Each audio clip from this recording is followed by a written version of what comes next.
पासून वाचण्यासाठी अशोक चव्हाण भाजपवासी झालेत। मवियासोबत चर्चा करणारे अशोक राव आता पळून चाललेले आहेत। ठाकरे गटाचे खासदार विनायक राऊत यांची ही प्रतिक्रिया आहे। महाविकास आघाडीला कुठलाही धक्का बसणार नाही। शिंदे, अजित पवार आणि चव्हाणांमुळे फडणवीसांची कचोरी होणार असं राऊत यांनी म्हटलेलं आहे।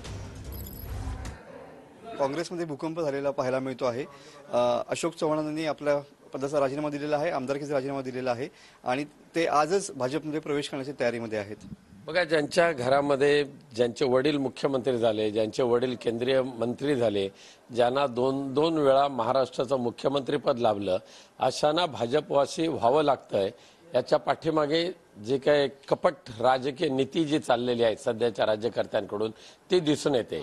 अशोकराव चव्हाणांना वेगवेगळ्या षडयंत्रामध्ये पुन्हा एकदा फसवण्याचं कारस्थान झाल्यानंतर तुरुंगापासून वाचण्यासाठी भाजपवासी व्हायचं असं काही जणांनी ठरवलं। त्याच्यामध्ये अशोकराव चव्हाण आहेत। ते अशोकराव चव्हाण यांच्यासोबत काही आमदार काँग्रेसचे हे भाजपच्या संपर्कामध्ये आहेत असं सांगितलं जात आहे। यामुळे एक प्रकारे काँग्रेसला धक्का, महाविकास आघाडीला पण धक्का बसेल। महाविकास आघाडीला धक्का काही बसणार नाहीये, पण दुर्दैव आहे काल परवापर्यंत अशोकराव चव्हाण महाविकास आघाडीच्या चर्चेमध्ये अग्रणी असलेले आता काँग्रेसला सोडून पळून जातात। त्यामुळे त्यांच्यावर कोण जातील कोण राहतील हे ठरतील, पण लोक शाबूत आहेत।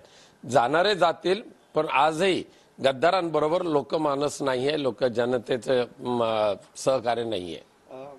देवेंद्र फडणवीस साहेब असं म्हणतात की देखिए आगे आगे होता है क्या?